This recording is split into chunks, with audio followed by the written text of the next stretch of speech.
नमस्कार दोस्तों, स्वागत है आपका आपके अपने YouTube channel Lakshmi Narayan academy में। दोस्तों, जैसा कि आप जानते हैं कि हम क्या कर चुके हैं, हम स्वर संधि पढ़ चुके हैं और उसी क्रम को आगे बढ़ाते हुए हम आज बात करेंगे व्यंजन संधि का। जैसा कि आप व्यंजन संधि के बारे में जानते हैं कि स्वरों और व्यंजनों का आपस में मेल होता है, वहां व्यंजन संधि होती है। और दोस्तों, ध्यान रखने वाली बात यह है कि व्यंजन संधि के कुछ नियम होते हैं जो हमें पता होना जरूरी है, क्योंकि आगे चल के जब हम इनके सेट पेपर्स लगाएंगे तो आपको सीधा पहचानना आना चाहिए कि किस तरीके से उसमें परिवर्तन हुआ है और कौन से नियम के तहत ये परिवर्तन हुआ है। और दूसरी चीज दोस्तों महत्वपूर्ण ये है कि जब हम संधि विच्छेद करते हैं या इन चीजों को सीखते हैं तो क्या होता है कि कहीं ना कहीं हम एक प्रकार से जो वाक्य होते हैं उनका शुद्धिकरण भी कहीं ना कहीं इनसे हम सीखते हैं। तो ध्यान रखें, आप इसमें अपना फुल कॉन्सेंट्रेट रखें वीडियो को देखने में, तभी आपको ये नियम आपको समझ में आएंगे। तो देखिए, सबसे पहला नियम क्या है। सबसे पहला नियम ये कहता है कि यदि किसी शब्द के अंत में, यानी संधि विच्छेद की मैं बात कर रहा हूं, अंत में क्या हो, पहला वर्ग हो। ये देखिए, पहला है, ये दूसरा, ये तीसरा, ये चौथा और ये पांचवा। कहने का अर्थ ये है कि यहां पर पहला वर्ग हो और मिले क्या, तीसरा और चौथा मिल जाए, तीसरा चौथा मिल जाए। इसके अलावा सारे स्वर मिले हों या इनमें से क्या हो, अंतस्थ व्यंजन मिले हों, अंतस्थ व्यंजन मिले हों। तो क्या होता है कि ये जो रहते हैं पहले वर्ग के वर्ण, वो क्या होते हैं, वो भाई तीसरे में बदल जाते हैं। देखो कैसे बदलते हैं। मान लीजिए हमने एग्जांपल लिया, मान लीजिए दिक और गज। अब देखो, अपने नियम क्या देखा था कि पहले वर्ण हो पहले वर्ग के और तीसरा चौथा में से कोई हो, अंतस्थ व्यंजन में से कोई हो या स्वर में से कोई हो। तो देखिए यहां पर क्या है, तीसरा वर्ग हमें दिख रहा है, वर्ण का तीसरे अक्षर में से हमें दिख रहा है, पहले वर्ग का तीसरा वर्ण हमें दिखाई दे रहा है। तो क्या होगा, ये जो का है वो किस में बदलेगा भाई, गा में बदलेगा। तो शब्द क्या बनेगा, दिग्गज बनेगा। ये जो का है वो किस में बदल गया, तीसरे वर्ण में बदल गया है। अगला एग्जाम्पल और देख लेते हैं हम एक आध। ज्यादा एग्जाम्पल वीडियो में हम इसलिए शामिल नहीं कर सकते दोस्तों, क्योंकि जब हम इसका प्रैक्टिस सेट लगाएंगे तो वो सारे एग्जाम्पल हम वहां देखेंगे। अभी हमारा टारगेट सिर्फ इतना है कि आपको सारे रूल्स से रूबरू करा दें और आपको व्यंजन संधि समझ में आ जाए। तो देखिए नेक्स्ट एग्जाम्पल मान लीजिए हम ले लेते हैं शट जमा आनंद। तो देखिए दूसरा एग्जाम्पल जो है उसमें ये नियम लग गया कि ये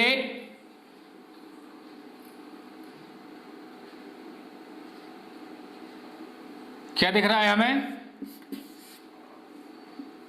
पहला वर्ग का वर्ण दिख रहा है और यहां पर क्या लगा है, ये स्वर लगा है, जैसा कि हमने नियम में पढ़ा था। तो अब क्या होगा, ये टा जो है वो किस में बदलेगा, डा में बदलेगा। तो क्या हो जाएगा, यहां पर हो जाएगा षडा नन। क्लियर है।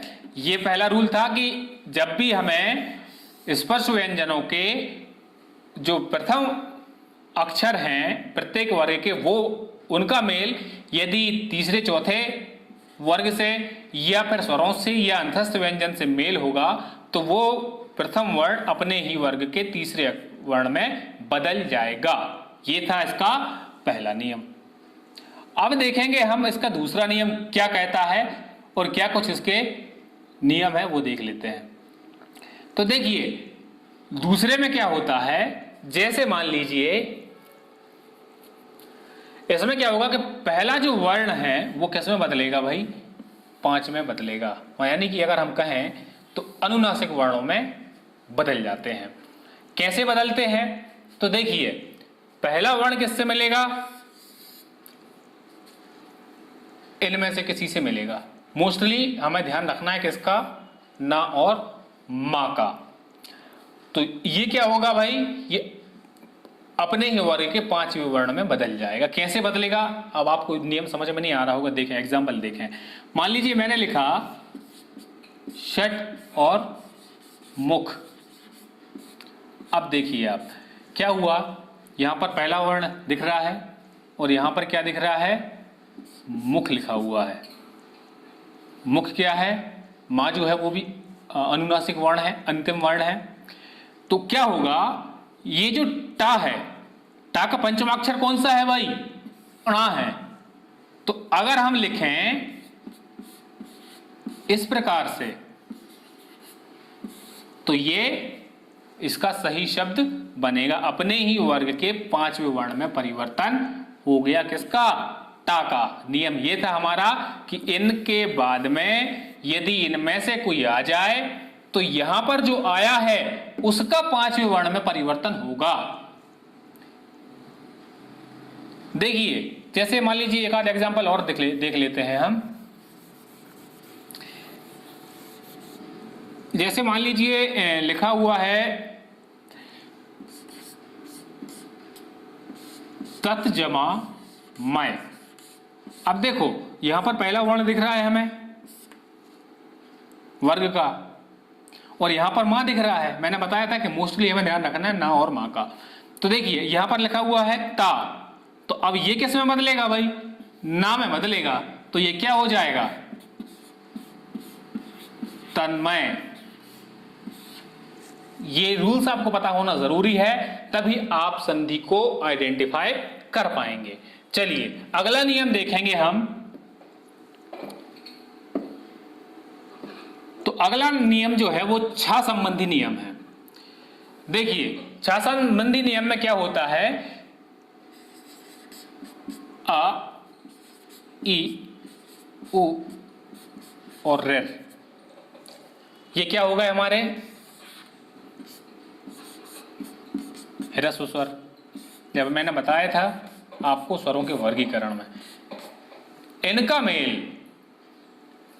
यदि छा से हो जाए, ह्रस्व स्वर के अंतर्गत यदि बड़ा आ भी इसमें शामिल है और उसका मेल भी किससे होता है, छा से होता है, तो होगा क्या कि इस छा से पहले क्या जुड़ जाएगा, चा जुड़ जाएगा।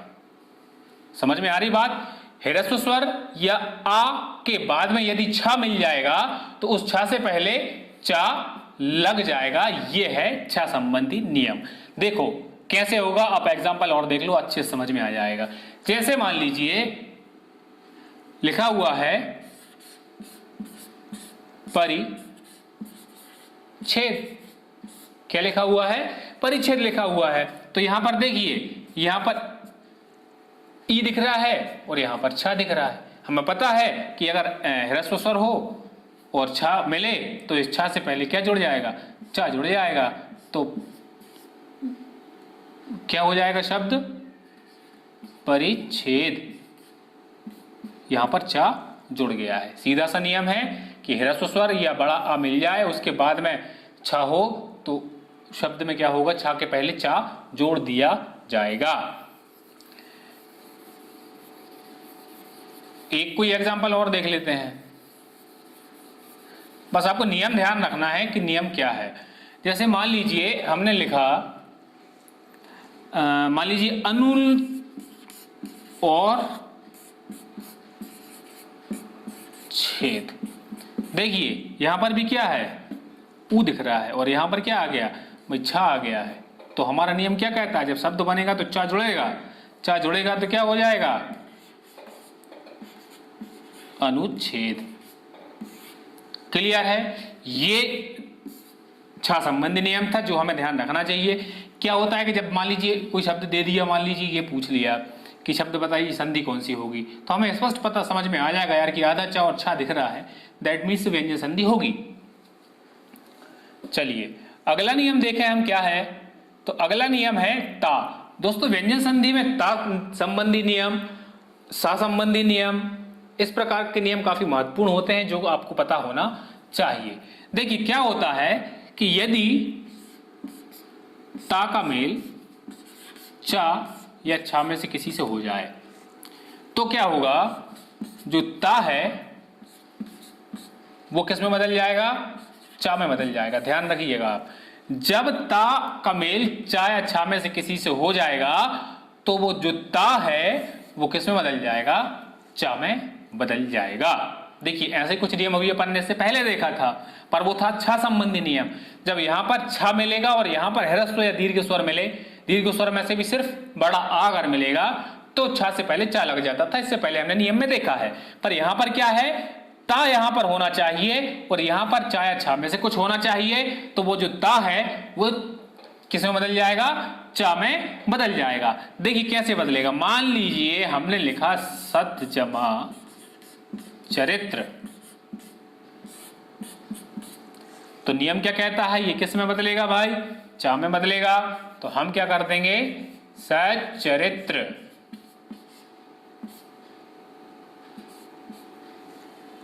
आई बात समझ में। एक आध एग्जांपल मान लीजिए और ले लेते हैं हम, जैसे मान लीजिए हम ले लेते हैं उत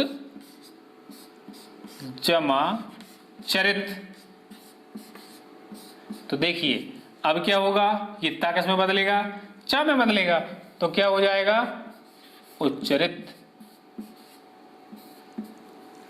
समझ में आया नियम, सीधी सी बात। ता के बाद चा छा आ जाए तो ता चा में बदल जाएगा, इतनी सी बात थी जो आपको पता होना जरूरी है व्यंजन संधि को पहचानने के लिए।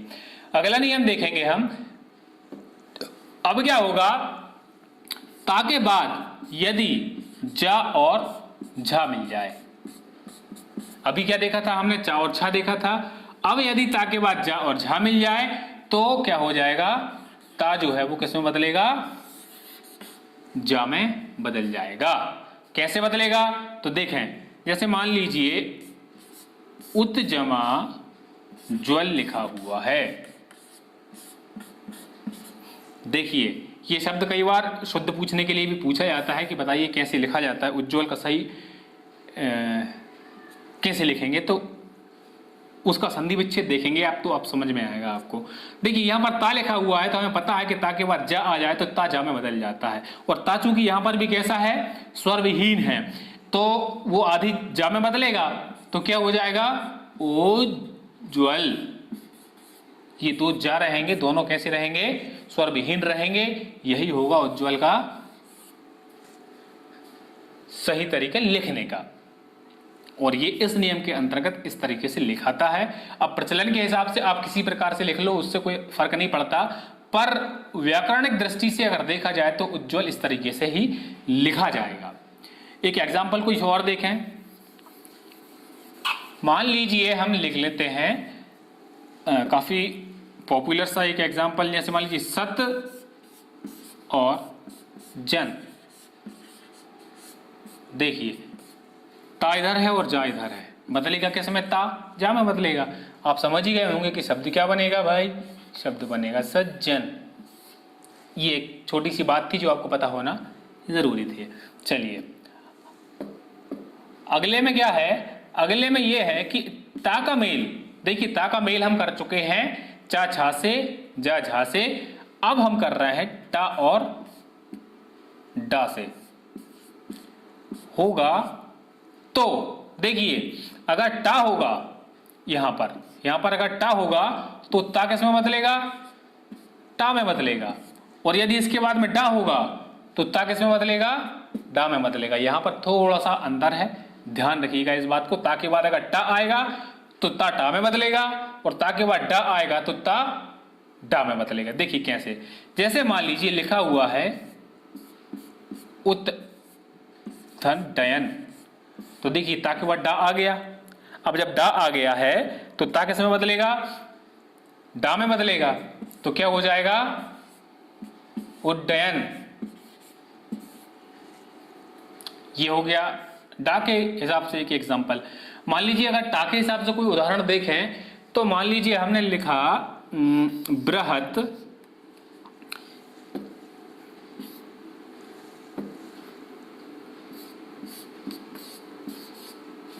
बृहत धन टीका।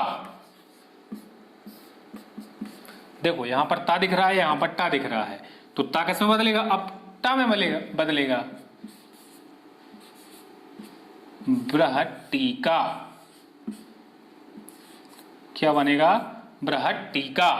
ये ता किस में बदल जाएगा? आधे टा में बदल जाएगा। ये था ता संबंधी एक और महत्वपूर्ण नियम। अगला है कि देखिए ता का मेल किससे हो रहा है? यदि ला से हो जाए तो जो ता है वो किस में बदल जाएगा?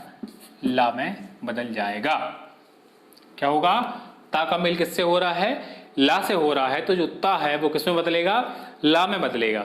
एग्जाम्पल देखेंगे हम। जैसे मान लीजिए लिखा हुआ है उत धन लास, तो देखिए ता के बाद क्या आ गया? ला, तो ता किस में बदलेगा? ला। शब्द क्या बनेगा? उल्लास। दोस्तों संधियों में आपको कभी कोई समस्या नहीं आएगी, सारे नियम जो हैं वो अपन पढ़ेंगे इसमें। इसके अतिरिक्त हम इसका प्रैक्टिस सेट भी लगाएंगे। जिस प्रकार से परीक्षा में प्रश्न पूछे जाते हैं उस प्रकार से हमने प्रैक्टिस सेट तैयार कर रखे हैं। अगली कक्षाओं में जैसे ही हमारी विसर्ग संधि कंप्लीट हो जाएगी और हम कम से कम 2-3 टेस्ट इसके लगाएंगे ताकि आपका जो संधि का टॉपिक है वो काफी अच्छे से कवर हो जाए। तो चलिए देखिए दूसरा मान लीजिए उदाहरण लेकर लेते हैं हम। तत्लीन कैसे बना, मतलब कैसे बनेगा? देखिए ता किस में बदलेगा? ला में बदलेगा, तो ये क्या हो जाएगा? तल्लीन हो जाएगा हमारा शब्द। समझ में आई बात? ता का मेल ला से करो तो ला में बदल जाता है। देखिए ता का मेल यदि शा से हो जाए, ता का मेल किससे हो जाए? शा से हो जाए, तो क्या हो जाता है? जो ता है वो किस में बदलेगा? चा में बदलेगा, और जो शा है वो किस में बदलेगा? छा में बदलेगा। समझ में आ रही बात? यदि शा आ जाए ता के बाद में तो ता बदलेगा चा में और शा बदलेगा छा में। क्लियर? देखिए कैसे बदलेगा। मान लीजिए लिखा हुआ है उत चमा श्वास, तो मैंने बताया ता किस में बदलेगा? चा में बदलेगा, यानी कि यहां पर क्या होगा? उच्च, और यहां पर क्या है? शा, तो ये क्या हो जाएगा? उच्छ्वास। आ गई बात समझ में? ता चा में बदलेगा, शा छा में बदलेगा। जैसे मान लीजिए सत चमा शास्त्र लिखा हुआ है, तो देखिए यहां पर ता चा में बदल जाएगा और जो शा है वो किस में बदलेगा? छा में बदलेगा। तो क्या होगा शब्द? सच्छास्त्र। क्या हो जाएगा? सच्छास्त्र।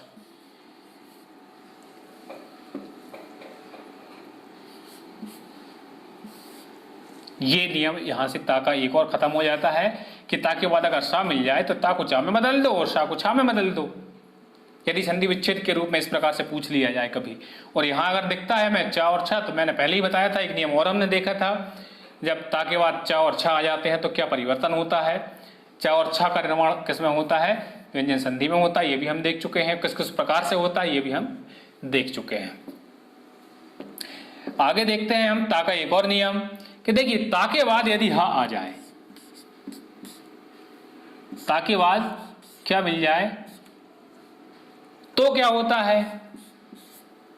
जो ता है वो किस में बदलेगा?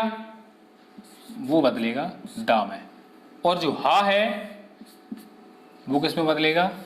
धा में। काफी महत्वपूर्ण नियम है, ये आपको जरूर पता होना चाहिए। देखिए कैसे, जैसे मान लीजिए लिखा हुआ है तत् सन्हित,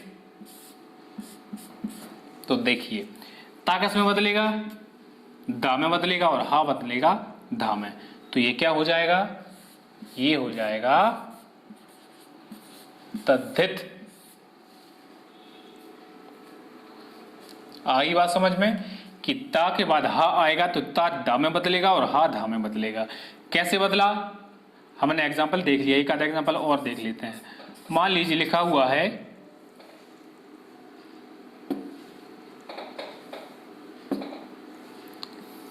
मान लीजिए लिखा हुआ है उत जमा हत, तो अब आप समझ ही गए होंगे कि शब्द क्या बनेगा, उद्धत। ये था एक महत्वपूर्ण नियम, ताका। अब देखें, हम अगला देखते हैं। अगला नियम जो है वो किसका है, नासंबंधी नियम है। नासंबंधी नियम में देखिए क्या होता है, यदि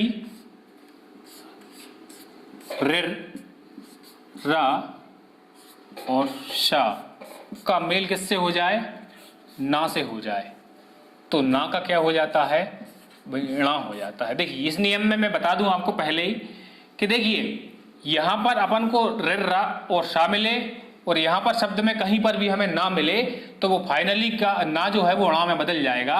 यहां पर ये नियम लागू नहीं होगा कि यहीं पर होना चाहिए, है ना। ये ना अगर कहीं पर भी दिख रहा है तो वो णा में बदलेगा, ये निश्चित है। देखिए एग्जाम्पल देखिए, जैसे कि मान लीजिए लिखा हुआ है राम और अयन। क्या लिखा हुआ है, राम और अयन। अब देखिए यहां पर तो आपको मां दिख रहा है और यहां पर आ दिख रहा है, पर हमें उससे नहीं लेना देना, हमें लेना देना है इस रा से और इस ना से। अपन को इन चीजों को ध्यान रखना, यहां पर रा आ गया, यहां पर ना आ गया, तो शब्द क्या बना हमारा, रामायण। ये काफी महत्वपूर्ण है, कई सारी पुस्तकों में इस चीज को बताते भी नहीं है और कई जगह गलत भी बता देते हैं। तो ये क्या है, ये जो नियम है उस हिसाब से आपको यहां पर फोकस ना करके आप पूरे शब्द में फोकस करें कि यहां पर रा दिख रहा है, यहां पर ना दिख रहा है, तो ना किस में बदल जाएगा, णा में बदल जाएगा। एक कोई एग्जाम्पल और देख लेते हैं। जैसे मान लीजिए कोई एग्जाम्पल लिखें हम, मान लीजिए देखिए परी लिख रहे हैं और नाम लिखें। देखिए यहां पर तो वो नियम आपको लग रहा है, ये रा दिख रहा है। अब अगर नियमानुसार देखेंगे तो यहां पर ई लगेगा, पर नहीं, हमें ज्यादा अंदर नहीं जाना है, हमें सिंपली आर देखना, मतलब रा देखना है, ना देखना है और क्या करना है, ना को णा में बदल देना है। तो ये क्या हो जाएगा, परिणाम। उसी प्रकार से हम प्रमाण को भी बना सकते हैं। अब देखिए, अब यदि मां की बात करें तो मां के साथ यदि कोई स्पर्श व्यंजन आ जाए, स्पर्श व्यंजन क्या होते हैं आप भली भांति जानते हैं। मैंने बताया था कि जब हम संधि पढ़ेंगे तो किस प्रकार से इनका इस्तेमाल करेंगे। मान लीजिए कोई स्पर्श व्यंजन आ जाए तो क्या होगा भाई, पंचमाक्षर में बदलेगा, पंचमाक्षर, जिसको आज हम क्या करते हैं, बिंदी के रूप में लिखने लग गए हैं। देखिए कैसे, जैसे मान लीजिए हमने लिखा सम और कलन, हमने क्या लिखा, सम और कलन। देखिए यहां पर मां है और ये स्पर्श व्यंजन का पहला वर्ण कलन, तो क्या हो जाना चाहिए। देखिए अब यहां पर दो बातें आपको ध्यान रखनी है और वो ये है कि आप चाहें तो संकलन इस प्रकार से लिख सकते हैं, और बेसिकली आजकल क्या प्रचलन में शिरोरेखा रेखा के ऊपर बिंदी का प्रचलन हो गया है। परंतु अगर देखें तो का पंचमाक्षर क्या होता है, या सॉरी क्या होता है,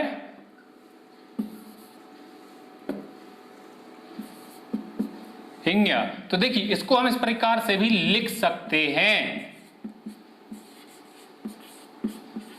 आ रही है बात समझ में, ये इंगा के रूप में भी हम कन्वर्ट करके लिख सकते हैं, परंतु लेखन की दृष्टि से सुविधा अनुसार हम क्या करते हैं, बिंदी के रूप में प्रयोग करने लगे हैं। एक एग्जांपल और देखें।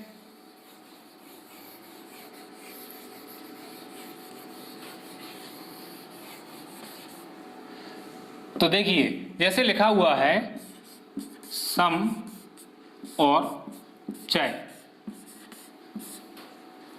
देखिए चा छा जा झा या, चा छा जा झा या, तो तो अगर इसको हम देखें तो क्या बन जाएगा, संचय। इस प्रकार से भी हम उसको लिख सकते हैं, पर प्रचलन के और लेखन की सुविधा अनुसार हम इस प्रकार से उसको लिखते हैं। अगला है, देखिए मां के बाद यदि हमारे अंतस्थ व्यंजन आ जाए, क्या आ जाए, अंतस्थ व्यंजन आ जाए, इसके अतिरिक्त क्या आ जाए, स, श, हा और श, या पर यूं कर लीजिए स, श, श, हा, है ना। ये अगर आ जाते हैं तो क्या होगा, ये बदलेंगे बिंदी में। देखिए इनके दोनों में अंतर समझिए। पिछली बार क्या हो रहा था कि हम उनको पंचम अक्षर के रूप में भी लिख सकते थे, पर यहां पर क्या होगा, यहां पर हम सिर्फ और सिर्फ बिंदी के फॉर्म में ही उसको लिखेंगे। एग्जाम्पल देख लीजिए। देखिए जैसे मान लीजिए यहां पर लिखा हुआ है सम और रक्षक लिखा हुआ है, तो शब्द क्या बनेगा हमारा, शब्द संरक्षक ही बनेगा और ये ऐसे ही लिखा जाएगा। इसको आप बिंदु को किसी और अक्षर में बदल नहीं सकते। वो तभी कर सकते हैं जब क्या होगा, उस वर्ग का अक्षर हमें देखने को मिलेगा, तो हम क्या करेंगे, उसी के पांचवें वर्ण के रूप में हम उसको लिख पाते हैं, जैसे कि हमने पिछले नियम में पढ़ा है। दोनों में बेसिक अंतर यही है कि हम पिछले वाले नियम में भी बिंदी के रूप में लिख सकते थे। ये हमारी सुविधा है कि हम उसको बिंदी के रूप में लिख रहे हैं, लेकिन हम उसको पंचम अक्षर के रूप में भी लिख सकते हैं, पर यहां पर सिर्फ और सिर्फ बिंदी के फॉर्म में सूर्य रेखा पर आप बिंदु के रूप में ही उसको लिखेंगे। जैसे मान लीजिए यहां पर लिखा हुआ है सम और यहां पर लिखा हुआ है शय, तो आप क्या करेंगे, आप करेंगे संशय। सिर्फ और सिर्फ बिंदी का हमें ध्यान रखना है। मां के बाद यदि अंतस्थ व्यंजन आ जाए, देखिए यहां पर रा आ गया, यहां पर सा आ गया, यहां पर क्या बताया, अंतस्थ व्यंजन यानी य अलावा स, श, श और हा। इस प्रकार से अगर वर्ण मिलेंगे हमें मां के बाद में, तो क्या हो जाएगा, बिंदी के फॉर्म में आ जाएंगे। चलिए आगे देखते हैं। अब देखिए यदि सा के पहले यहां पर क्या आ जाए, आ या आ को छोड़कर कोई सा भी स्वर आ जाए, तो ये सा किस में बदल जाता है, ये शा में बदल जाता है। ठीक, अब देखिए यहां पर सा से पहले का मतलब क्या है, आप एग्जांपल से देखिए। जैसे मान लीजिए यहां पर लिखा हुआ है वी और यहां लिखा हुआ है सम। ठीक, तो देखिए ये सा के पहले क्या आ गया है, ई आ गया है।